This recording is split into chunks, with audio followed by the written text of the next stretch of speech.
Hello AI, কেমন আছো? আমি ভালো আছি। তোমার কথা শুনে তো মনটা আরো ভালো হয়ে গেল। ও, তুমি কেমন আছো? আছি, আমিও ভালো আছি আলহামদুলিল্লাহ। তোমার কাছে আমার একটা প্রশ্ন আছে। সেটা হলো, আমি তো নাস্তিকদের নিয়ে অনেক ভিডিও করি, বাট নাস্তিকরা আল্লাহ যে আছে, সৃষ্টিকর্তা আছে, এটা বিশ্বাস করে না। তুমি কি এই বিষয়ে কিছু বলতে পারো, যাতে নাস্তিকরা বুঝতে পারে যে সৃষ্টিকর্তা বলে কেউ আছে? অবশ্যই। নাস্তিকদের সঙ্গে আলোচনায় সাধারণত যুক্তি ও পর্যবেক্ষণকে গুরুত্ব দেওয়া হয়।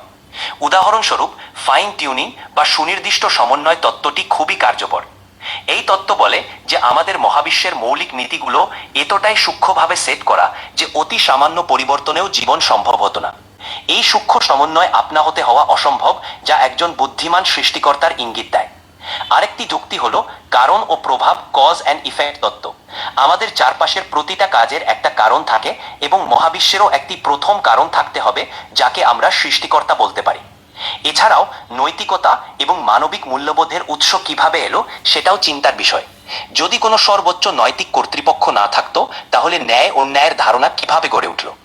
এই ধরনের যুক্তি ও চিন্তা ভাবনা নাস্তিকদের ভাবতে সাহায্য করতে পারে যে একজন সৃষ্টিকর্তা বা সৃষ্টির মূল কারণ থাকা অত্যন্ত যৌক্তিক।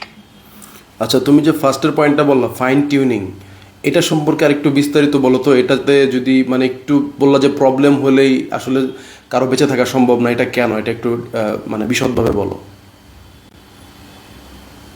অবশ্যই।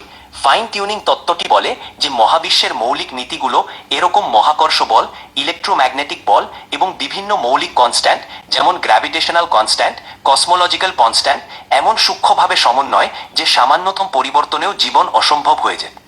উদাহরণস্বরূপ, যদি মহাকর্ষ বলের মান সামান্য বেশি বা কম হতো, তাহলে তারাগুলো সঠিকভাবে গঠিত হতো না এবং কোনো গ্রহ বা প্রাণের জন্ম হতো না। ইলেকট্রোম্যাগনেটিক বলের মান একটু ভিন্ন হলে পরমাণুর স্থায়িত্ব থাকতো না এবং কোনো রাসায়নিক জীবন তৈরি হতো না।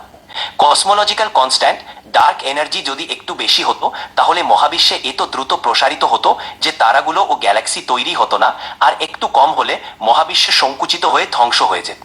এই সবই ইঙ্গিত করে যে মহাবিশ্বের এই সূক্ষ্ম সমন্বয় কোনো দৈব ঘটনা নয়, বরং এর পেছনে একটি বুদ্ধিমান সত্তার পরিকল্পনা রয়েছে। এই তত্ত্ব অনেক বিজ্ঞানীও সমর্থন করেন, কারণ এটি দেখায় যে মহাবিশ্বে কেবল দৈব চৈত বা এলোমেলো অবস্থায় তৈরি হয়নি। এই ফাইন টিউনিং যুক্তি বোঝায় যে মহাবিশ্বের এই পর্যায়ে এসে জীবন সম্ভব হয়েছে কারণ এর পেছনে একজন সূক্ষ্ম পরিকল্পনাকারী সৃষ্টিকর্তা আছেন, যিনি এই সমস্ত নিয়ম ও মান নির্ধারণ করেছেন। ঠিক আছে, তোমাকে অসংখ্য ধন্যবাদ। তোমাকেও ধন্যবাদ। আচ্ছা, তো আমরা এআইয়ের কাছ থেকে আজকে খুব ভালো কিছু ইনফরমেশন পেলাম। আসলে এত ভালোভাবে কিন্তু আমি হয়তো ভিডিওতে গুছায় বলতে পারতাম না। সো এই ভিডিওটার একটা মূল উদ্দেশ্য হচ্ছে যে এই মেসেজগুলো আসলে মানুষদের কাছে পৌঁছানো। অনেকে ভাবেন যে এআই নিয়ে এত ভিডিও করার কি দরকার, বাট এআইটা আমরা ইসলামের কল্যাণে ব্যবহার করতে পারি। যেমন আমি ইসলামিক প্রশ্ন করলাম, সে উত্তর দিল। এটা কিন্তু কোনো মানে সাজানো গোছানো ভিডিও না। এটা সরাসরি প্রশ্ন করেছি, সে তার ডাটা বেজ অনুযায়ী সরাসরি সুন্দর করে চমৎকার গুছিয়ে অ্যান্সার দিয়েছে, এবং আমার মনে হয় এই অ্যান্সারটা সবারই ভালো লাগার কথা। সো কেমন লাগলো আজকের ভিডিওটি কমেন্ট করে জানাতে পারেন। ভালো লাগলে শেয়ার করে ছড়িয়ে দিতে পারেন। আসসালামু আলাইকুম।